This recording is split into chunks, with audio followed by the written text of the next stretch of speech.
juddoo yàq pas-pas yëpp te mooy yu ndaw yi ñu banaliser te mooy bàkkaar ak awra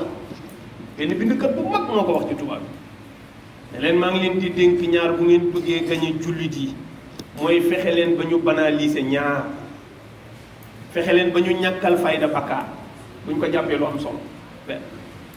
fexeel ba ñu ñàkkal fayda awra wane sa awra nii ci biti nga xam ne léegi fu neex waaye taxaw ubbi sa téléphone wane sa bopp nu mu la neexee bàkkaar boo ko defee garaawul yooyu nag ñoom liggéey biñ ciy def nëbb ñu ko kenn dañuy taxaw teg ci ay programme ngir yàq nit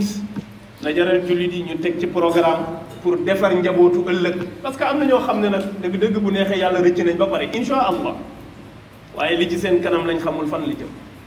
parce que bàkk bii di ñëw te dara ñoru ko lu dul mooy naa fi jëlee ngëm naa fi jëlee jikko ju baax loolu kuy boromam xel moo la teree nelaw te loolooy nouvel ordre mondial mooy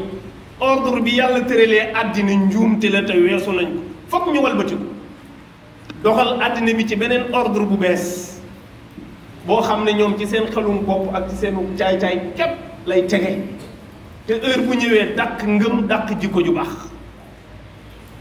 loolu nag jullit yi ko xam yëpp da leen di teree nelaw ndax fu ñu toll di góorgóorlu di defi yitte ñu xool nu ñu def ba sobi njabootu ëllëg parce que qu anfusakum la yàlla wax wa ahlikum yéen ak seen njaboot fexe leen ngeen mucc